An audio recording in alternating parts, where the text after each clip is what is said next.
Eyes first of all forgive me, मैं regular video upload नहीं कर पाया, but from now I will be regular. Okay, topic पे आते हैं। पिछले लेक्चर में मैंने आपको बताया था कि किस तरह से हमारी कंस्टिट्यूएंट असेंबली बनती है, राइट। सो आपने आई होप वो वीडियो देखी होगी और आपको अच्छे से क्लैरिटी आई होगी। ओके, सो आज का लेक्चर स्टार्ट करते हैं without any further delay. Now first of all connection build करो, आप पिछली वीडियो से इसको कनेक्ट करो। सो मैं थोड़ा सा रिवाइव करा देता हूँ, आपको रिवीजन थोड़ा सा हो जाए सो दैट आप उसको लिंक कर पाओ। ओके, सो यहाँ पर हमने क्या किया था, मैंने आपको ये बताया था कि 1946 के अंदर कैसे इंडिया के अंदर कंस्टिट्यूएंट असेंबली सेटअप होती है अंडर कैबिनेट मिशन प्लान। यानी इंडिया में एक कैबिनेट मिशन प्लान भेजा जाता है बाय द ब्रिटिशर्स 1946 के अंदर। वो क्या करता है, मिशन प्लान जो आता है इंडिया में, ग्रुप ऑफ मेंबर होता है वो ब्रिटिश की कैबिनेट से, वो इंडिया में कॉन्स्टिट्यूएंट असेंबली सेटअप करता है, एक ऐसी असेंबली जो कि हमारे लिए कॉन्स्टिट्यूशन प्रिपेयर करेगी। उसके बाद मैंने आपको बताया था कि कैसे इलेक्शन होते हैं कॉन्स्टिट्यूएंट असेंबली के लिए और कितने मेंबर्स उसमें होते हैं।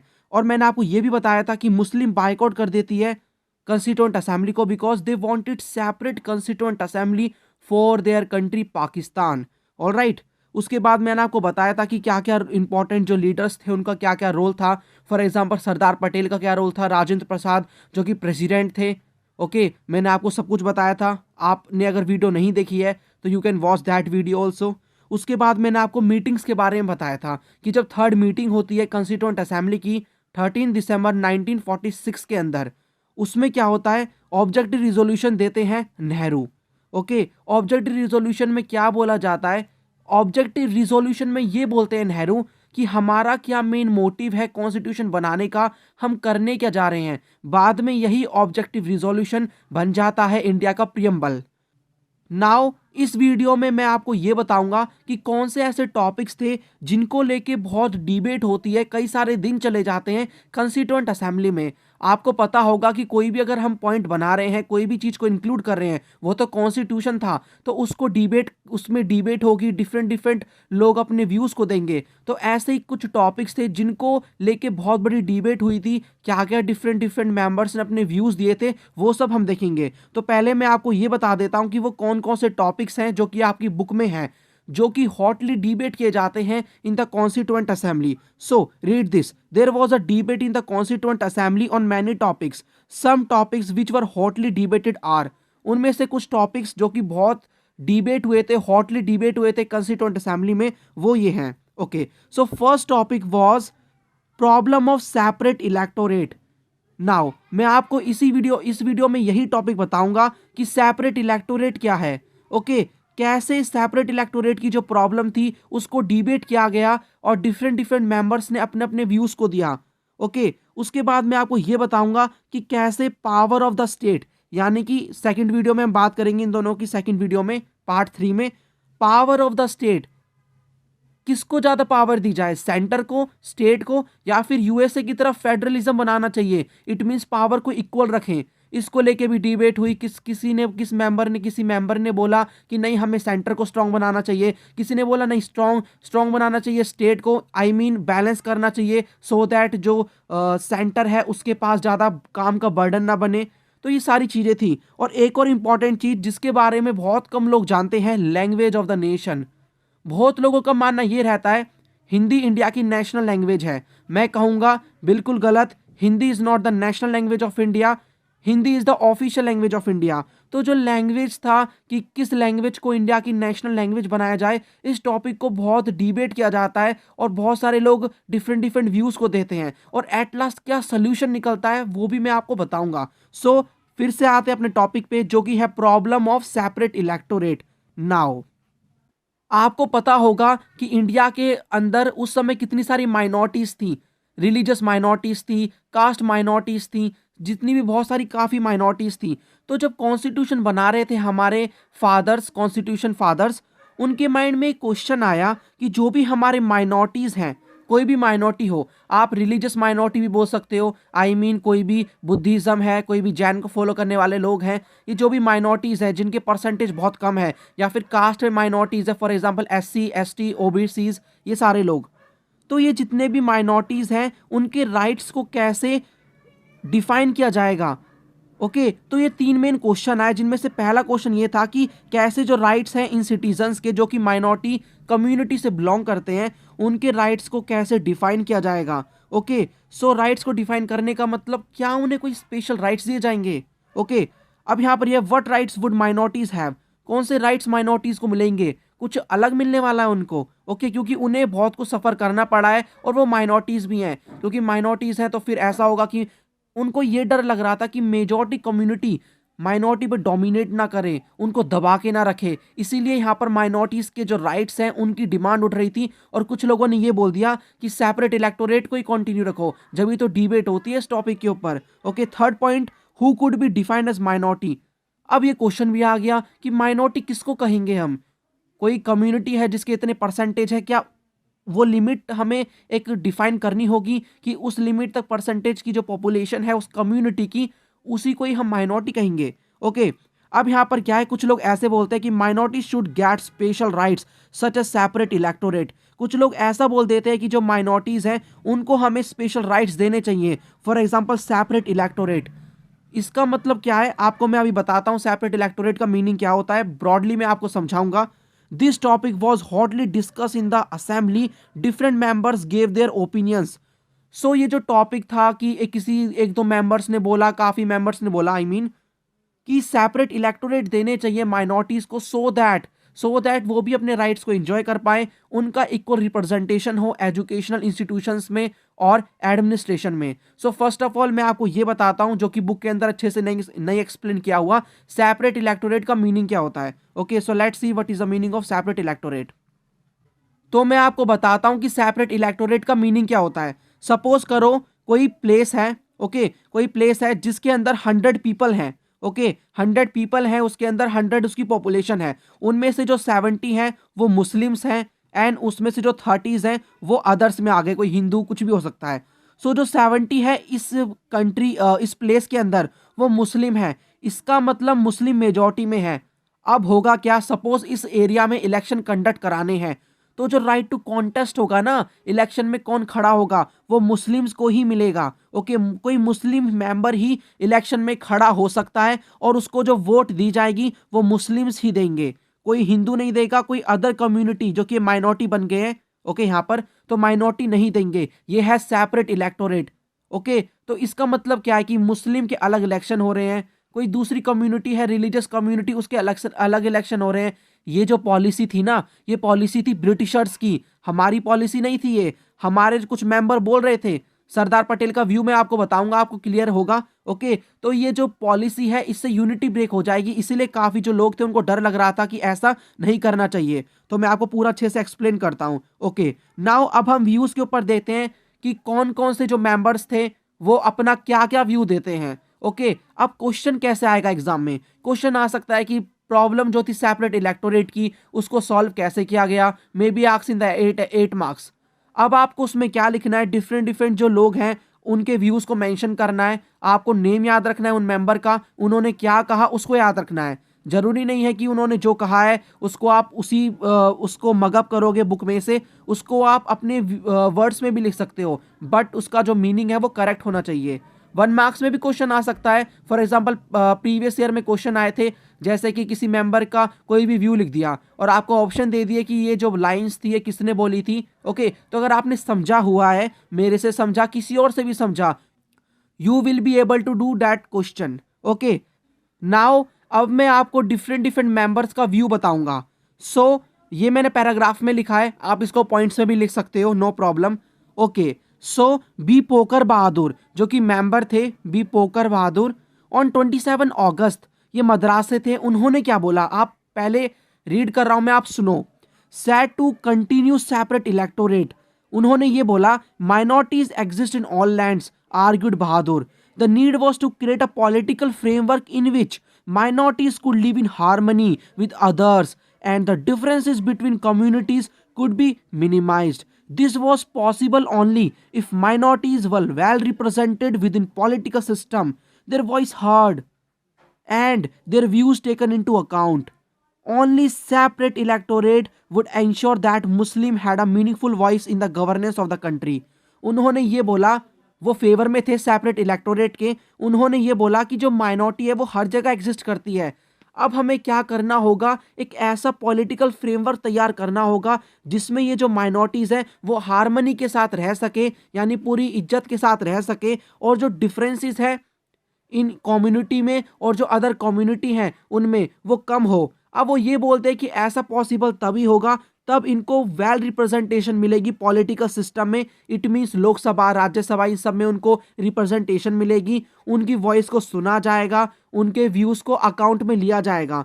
अब वो ये बोलते हैं फोर्स देते हुए कि सेपरेट इलेक्टोरेट ही ऐसा पॉसिबल करवा सकता है ताकि उनको रिप्रेजेंटेशन सेपरेट इलेक्टोरेट से मिल पाएगी और उनकी जो वॉइस है उनको सुना जाएगा। ओके, अब वो आगे ये भी बोलते हैं the needs of Muslim Bahadur felt could not be properly understood by non-Muslims, be chosen by people who did not belong to that community.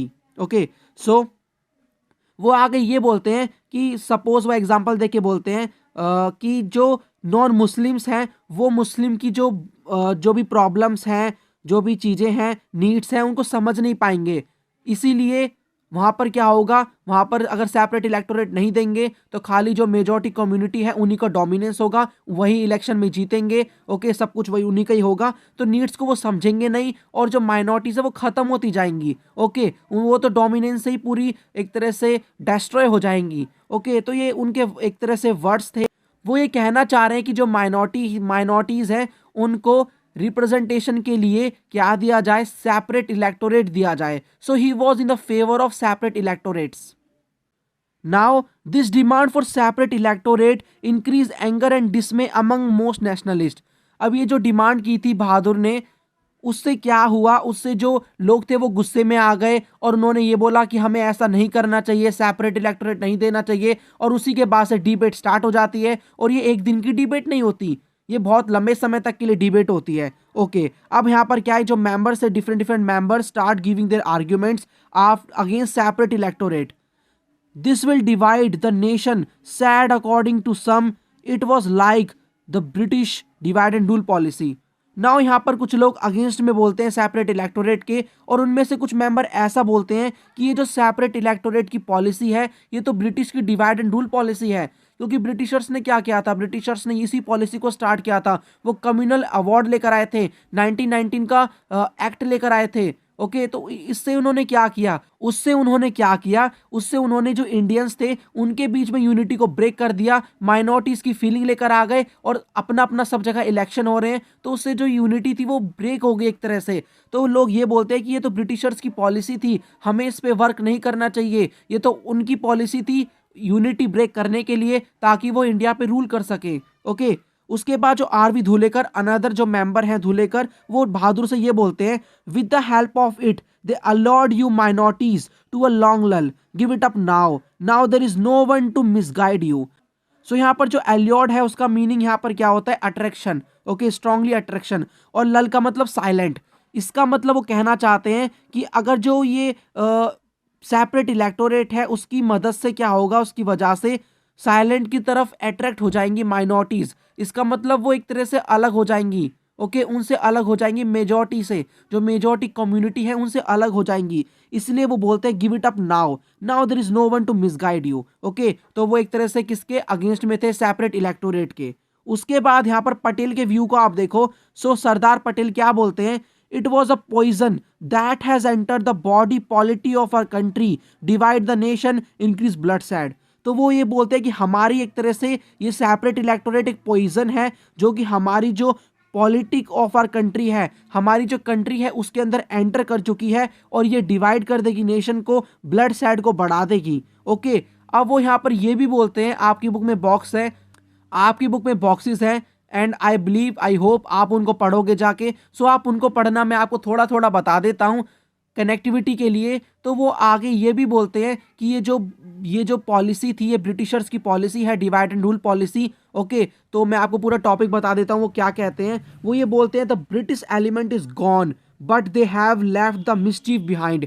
वो ये बोलना चाह रहे हैं कि ब्रिटिशर्स चले तो गए लेकिन क्या है, उनके जो मिसचीफ हैं वो अभी बचे हैं, यानी कि उनकी कोई ऐसी चीज़ें अभी बाकी हैं। वो कहना चाह रहे हैं कि ब्रिटिशर्स चले तो गए, लेकिन उनकी जो पॉलिसी थी डिवाइड एंड रूल की पॉलिसी, सेपरेट इलेक्टोरेट, वो अभी भी इंडियंस के माइंड में है, जब तो वो डिमांड कर रहे हैं। सो यहाँ पर वो डिफरेंट जो मेंबर्स हैं उनसे ये बोलते हैं कि क्या आप मुझे कोई ऐसी फ्री कंट्री दिखा सकते हो जिसके अंदर माइनॉरिटी को लेकर पार्टीशन हुआ हो, और साथ ही साथ वो एक फ्री कंट्री भी हो जिसके अंदर सेपरेट इलेक्टोरेट फॉलो किया जाता हो। क्योंकि कोई ऐसी कंट्री नहीं है, कोई भी फ्री कंट्री है जिसके अंदर पार्टीशन हुआ हो ड्यू टू माइनॉरिटी राइट्स, जो कि पाकिस्तान बना था, उसके अंदर सेपरेट इलेक्टोरेट फॉलो ही नहीं होता। वो ये बोलते हैं कि अगर ऐसा मुझे कोई एग्जांपल मिल गया, ऐसी कंट्री मिल गई, I will accept this, separate electorate को मैं एक्सेप्ट कर लूंगा। तो इस तरह से डिबेट चल रही थी। आप अपने माइंड में बना सकते हो, इमेजिन कर सकते हो कि डिफरेंट डिफरेंट मेंबर्स हैं, अपने अपने व्यूज़ को वो दे रहे हैं। ओके, पहले बी पोकर बहादुर जो कि क्या थे, फेवर में थे, फिर आरवी धुलेकर जो कि अगेंस्ट में है, पटेल भी अगेंस्ट में है, और कुछ लोग अपने अपने और व्यूज़ को देंगे, वो मैं आपको बता दूंगा। Okay, so according to Govind Ballabh Pant, okay, ये भी एक मेंबर थे, इन्होंने क्या बोला, it was not only harmful for the nation but also for minorities, it would permanently isolate the minorities. वो भी अगेंस्ट में थे। उन्होंने क्या बोला, उन्होंने ये बोला कि खाली ये हार्मफुल नहीं होगा किसके लिए, नेशन के लिए, बल्कि ये माइनॉरिटीज के लिए भी हार्मफुल होगा, क्योंकि सब अपना इलेक्शन चल रहा है, सब कुछ अपना हो रहा है, तो इससे जो सेग्रीगेशन हो जाएगी, इट मीन्स परमानेंटली आइसोलेट हो जाएंगे, दूर हो जाएंगे minorities from the majorities. Okay, I hope अभी तक क्लैरिटी आपको बन गई होगी। दैट्स वाई मैंने स्टार्टिंग में आपको एग्जांपल दिया था सेपरेट इलेक्टोरेट का। ओके, उसके बाद यहाँ पर ये था नॉट ऑल मुस्लिम्स। और हाँ, आपकी बुक में गोविंद बल्ला पंत के डिफरेंट डिफरेंट 2 बॉक्सेस भी हैं, आप उनको पढ़ना। ओके, और जो मैंने आपको भी बताया है उसी से रिलेटेड वो बताते हैं, वहाँ पर अपने व्यू को देते हैं। ओके, सो आपको क्लैरिटी मिलेगी। और यहाँ पर आपको इतना तो पता चल गया कि जो गोविंद बल्ला पंत थे वो अगेंस्ट में थे सेपरेट इलेक्टोरेट के, और वो कहते हैं कि ये परमानेंटली आइसोलेट कर देगा माइनॉरिटीज को फ्रॉम द मेजॉरिटीज। ओके, सो आपकी बुक में जो भी बॉक्सेस वगैरह हैं उनको पढ़ो, उनको एडिशनल में मत समझो, वो इन्फॉर्मेशन है आप ही के लिए। Okay, so not all Muslims wanted separate electorates. Now अब क्वेश्चन यहाँ पर ये आता है कि क्या जितने भी वहाँ पर कुछ मुस्लिम्स भी थे, क्योंकि देखो मुस्लिम्स उस समय पार्टीशन हो रहा था, लेकिन कुछ जो मुस्लिम्स थे वो इंडिया में रहना चाहते थे। ओके, तो एक तरह से वो माइनॉरिटी कम्युनिटी बन गई। ओके, अब यहाँ पर क्या जो सभी मुस्लिम्स थे इंडिया के अंदर और कुछ कंस्टिट्यूएंट असेंबली में, वो क्या चाहते थे कि जो सेपरेट इलेक्टोरेट है वो मिले? नहीं, कुछ ऐसे मुस्लिम्स भी थे जिनके बारे में मैं आपको बताऊंगा अभी, वो नहीं चाहते थे कि सेपरेट इलेक्टोरेट मिले। उनमें से एक नाम है बेगम एजस रसूल। ओके, ये एक मेंबर थी, ये नहीं चाहती थी कि सेपरेट इलेक्टोरेट मिले। ठीक है, ये मुस्लिम थी और she do not wanted separate electorate, क्योंकि उनका मानना भी ये था, according to her, it would isolate minorities from majority. तो हर कोई ये मान रहा है कि सेपरेट इलेक्टोरेट मिलेंगे तो जो माइनॉरिटीज हैं वो मेजॉरिटी से दूर हो जाएंगी, सब कुछ अपना अलग सिस्टम चलेगा, तो इससे यूनिटी ब्रेक हो जाएगी, सब अपना अपना सोचेंगे। सो लेट्स मूव फर्दर, आगे बढ़ते हैं। एनजी रंगा, अनदर मेंबर, जो कि पीजेंट मूवमेंट के एक सोशलिस्ट लीडर थे। ओके, जब ब्रिटिशर्स के अगेंस्ट मूवमेंट चल रहा था तो पीजेंट का जो मूवमेंट था उसके एक लीडर थे। ओके, अकॉर्डिंग टू हिम, उनके अकॉर्डिंग क्या था, the term minorities interpreted in economic terms means, according to him, the minorities are poor and downtrodden people. They have no knowledge of the constitution which we are making, their rights and all. So for this they need a ladder, I mean protection. अब यहाँ पर क्या बोलते हैं वो, उनके according ये था कि जो माइनॉरिटी है ना वो पुअर पीपल हैं। वैसे उस समय पुअर पीपल मेजॉरिटी में थे, लेकिन इनके अकॉर्डिंग माइनॉरिटी है वो। तो उनके अकॉर्डिंग ये था कि जो इकोनॉमिक टर्म्स में हमें इंटरप्रेट करनी चाहिए माइनॉरिटी की टर्म को, इट मीन्स उनका मानना यह था कि मेरे अकॉर्डिंग, आई मीन एनजी रंगा के अकॉर्डिंग ये था कि जो पुअर लोग हैं और जो डाउन ट्रोडन लोग हैं, दबे हुए लोग हैं, वो है माइनॉरिटी, उनको हमें कुछ स्पेशल राइट्स देने चाहिए। क्यों देने चाहिए? क्योंकि जो हम कॉन्स्टिट्यूशन बना रहे हैं फिर उसका कोई बेनिफिट नहीं होगा, क्योंकि उन पुअर्स को कुछ नहीं पता, वो लिटरेट नहीं है, उन्हें कुछ नहीं पता कि उनके लिए राइट्स इंक्लूड किए जा रहे हैं कॉन्स्टिट्यूशन में। इसीलिए उन्हें क्या चाहिए, उन्हें एक चाहिए सीडी, लैडर। लैडर का मीन्स प्रोटेक्शन। जी हाँ, लैडर ये आपकी बुक में ही है, ये वर्ड्स हैं, एक्चुअल वर्ड्स हैं। सो उन्हें लैडर चाहिए, एक सीढ़ी चाहिए, इट मीन्स कोई प्रोटेक्शन चाहिए जिस पे चढ़ के वो उन जो मेजॉरिटीज़ यहाँ पर मेजॉरिटीज़ हैं उनके बराबर पहुंच सके। तो ये पूरी डिबेट चल रही थी, आप फील करो। ओके, एक और मेंबर जयपाल सिंह अपनी स्पीच में क्या कहते हैं पहले आप वो सुनो, उसके बाद आप इसको रीड करना स्लाइड को और आपको समझ में आएगा। तो वो पहले मैं आपको बता देता हूँ वो कौन थे। वो जो ट्राइबल्स होते हैं, ट्राइबल पीपल जो कि फॉरेस्ट में रहते हैं, वो उनके लीडर थे। ओके, तो वो अपनी स्पीच में क्या कहते हैं आप पहले वो समझो। तो वो अपनी स्पीच में ये कहते हैं, as an Adivasi I am not expected to understand the legal intricacies of the resolution, but my common sense tells me that every one of us should march in that road to freedom and fight together. Sir, if there is any group of Indian people that has been shabbily treated, it is my people. They have been disgracefully treated, neglected for last 6,000 years. The whole history of my people is one of continuous exploitation and dispossession by the non-aboriginals of India, punctuated by rebellions and disorder. And yet, I take Pandit Jawaharlal Nehru at his word. I take you all at your word that now we are going to start a new chapter of independent India where there is a equality of opportunity, where no one would be neglected. तो वो ये कहते हैं कि अगर India में कोई भी ऐसा ग्रुप है जिसको ज़्यादा नेग्लेक्ट किया गया है, एक्सप्लॉइट किया गया है, वो है मेरे पीपल, यानी जयपाल जो थे, जयपाल सिंह, उनके पीपल, उनके ट्राइबल पीपल, जिनको 6,000 ईयर्स जो पास्ट का पीरियड है उसमें नेग्लेक्ट किया गया, उनके व्यूज़ को नहीं सुना गया। ओके, उनके साथ एक्सप्लॉइटेशन हुआ। तो वो कहते हैं कि इसीलिए ये मेरे पीपल हैं जिन्होंने बहुत कुछ सहा है, तो आप उनके लिए कुछ करिए। नाउ मैं आपको ये बताना चाहता हूँ कि वो क्या चाहते थे। वो चाहते थे कि उनको क्या मिले, रिजर्वेशन मिले। नाउ अब रिजर्वेशन का कॉन्सेप्ट आया, तो रिजर्वेशन का मतलब तो आपको पता होगा। रिजर्वेशन का मीनिंग होता है कि आप क्या कर देते हो, सेपरेट इलेक्टोरेट नहीं देके सीट्स को रिजर्व कर देते हो कि ये जो 10 सीट है 100 में से ये इस कम्युनिटी की हैं। तो वो ये कहते हैं कि रिजर्वेशन की डिमांड करते हैं। सो यहाँ पर मैंने आपके लिए हाईलाइट करके लिखा भी है, he not wanted separate electorate for tribal people but he wanted reservation. So अब रिजर्वेशन का कॉन्सेप्ट आया और वो रिजर्वेशन चाहते थे कि एजुकेशनल इंस्टीट्यूशंस और जो एडमिनिस्ट्रेशन है उसमें उनको रिप्रेजेंटेशन मिले। तो वो चाहते थे कि उसमें इनको वेल रिप्रेजेंटेशन मिले, तो रिजर्वेशन का कॉन्सेप्ट यहाँ पर निकल के आया। ओके, अब और जो डिफरेंट पीपल हैं वो अपने व्यूज को देते हैं। So according to J Nagappa, okay, supporter of depressed class, ना वो जो डिप्रेस्ड क्लास है उनके सपोर्टर्स थे, उन्होंने क्या बोला, उन्होंने ये बोला, depressed caste were not a minority, they formed between 20 to 25% of the total population. They had no share in education and also in administration. अब यहाँ पर एक डिफरेंट कम्युनिटी की बात की जाएगी। ओके, पहले किसकी बात की गई है, ट्राइबल पीपल की। ओके, उससे पहले बात की गई थी पुअर पीपल की, और उससे पहले रिलीजियस कम्युनिटीज और भी अदर माइनॉरिटीज की।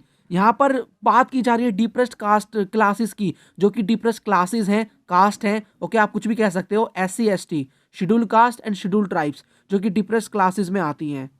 तो वो ये बोलते हैं कि जे नगापा ये बोलते हैं कि ये जो डिप्रेस्ड क्लासेस हैं ये माइनॉरिटी नहीं है, क्योंकि ये 20 to 25% फॉर्म करती हैं इंडियंस का, यानी कि जो पॉपुलेशन है उसकी वो 20 to 25% है, और उनको कोई भी एजुकेशन में शेयर नहीं दिया जाता और एडमिनिस्ट्रेशन में। क्योंकि यहाँ पर वो ये कहना चाह रहे हैं कि वो माइनॉरिटी भी नहीं है, इतनी बड़ी पॉपुलेशन है, फिर भी आप देखो कि उनको कुछ भी राइट्स नहीं मिल रहे, उनको एजुकेशन में राइट्स नहीं मिल रहे हैं, उनको एडमिनिस्ट्रेशन में पार्टिसिपेट नहीं किया जा रहा है। Okay, now addressing the assembly को एड्रेस करते हुए KJ कंधरकर, जो कि एक और मेंबर थे कंस्टिट्यूएंट असेंबली के, वो क्या बोलते हैं, वो बोलते हैं, we were suppressed for thousand of years, suppressed to such an extent that neither our minds nor our bodies and now even our heart work, nor we are able to march forward. This is the position.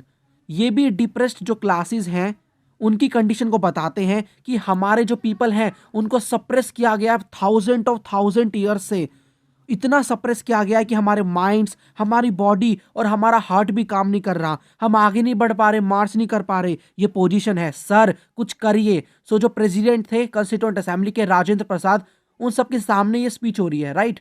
सो उन सब के सामने बोला जा रहा है कि आप ऐसा करिए, आप मतलब एक तरह से डिफरेंट व्यूज को वो सुन रहे हैं और एट लास्ट निर्णय लिया जाएगा, एक सोल्यूशन निकलेगा। ओके, सो जे नगापा और जो ये के जे कंधरकर है, ये सपोर्टर्स है for the depress class. Okay, now यहाँ पर मैं आपको एक पॉइंट और बताना चाहता हूँ। डिप्रेस क्लास के लिए महात्मा गांधी और बी आर अम्बेडकर में एक फाइट भी हुई थी। ओके, बी आर अम्बेडकर बोल रहे थे कि जो हमारे डिप्रेस क्लासेस हैं उनके लिए सेपरेट इलेक्टोरेट दिए जाएं। ओके, लेकिन महात्मा गांधी ने उनको ये बोला कि आप ऐसा डिमांड मत करो, इससे हमारी यूनिटी ब्रेक होगी, पहले इंडिपेंडेंस मिल जाने दो, उसके बाद में कुछ सोचेंगे या फिर रिजर्वेशन वगैरह प्रोवाइड करेंगे। तो यहाँ पर रिजर्वेशन तो देनी थी डिप्रेस क्लासेस के लिए। सो आप देख सकते हो क्या क्या यहाँ पर चीजें थी। उसके बाद हुआ क्या, एट लास्ट सोल्यूशन क्या निकला इस प्रॉब्लम का, मैं आपको वो बताऊंगा।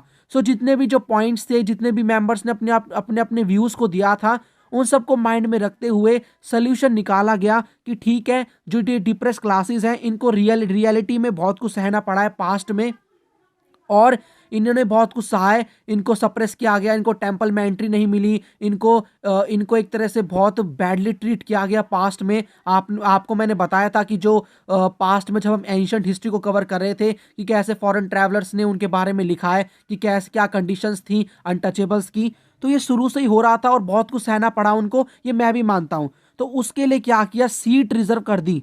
याद रखना, सेपरेट इलेक्टोरेट प्रोवाइड नहीं किया गया। जो आप रिजर्वेशन की बात करते हो वो यही रिजर्वेशन है, यहीं से आई है। सो सीट रिजर्व कर दी गई डिप्रेस क्लासेस के लिए in administration and educational institutions. जब भी एजुकेशन के अंदर, ओके, यूपीएससी एग्जाम हो गया, कोई भी कॉम्पिटेटिव एग्जाम उसमें होता है, ओके, रिजर्वेशन प्रोवाइड होती है, रिजर्वेशन कॉलेज की कट ऑफ्स आती हैं उसमें भी होती है, और एडमिनिस्ट्रेशन में भी रिजर्वेशन प्रोवाइड कर दी, सीट को फिक्स कर दिया गया। नाउ ये काम किसके लिए हुआ था, ये काम हो रहा है खाली एससी और एसटी वालों के लिए। ओके, बाद में जो रिजर्वेशन दी जाती है ओबीसीज को और जो वुमेन को, वो बाद में दी जाती है at the time of making of constitution. खाली रिजर्वेशन प्रोवाइड की जाती है एससी और एसटी को, नहीं दी जाती ओबीसीज को और वुमेन को। ओके, ये कब दी जाती है, क्योंकि अभी तो प्रेजेंट में है, ओबीसी भी इंजॉय करते हैं रिजर्वेशन। सो ये दी जाती है आई थिंक 1980s में दी जाती है। ओके, जब मंडल कमीशन आता है तो जब दी जाती है, उसकी रिकमेंडेशन होती है कि रिजर्वेशन प्रोवाइड करनी चाहिए। तो जब इस रिजर्वेशन को एक्सटेंड किया जाता है from schedule caste and schedule tribe to women and OBCs.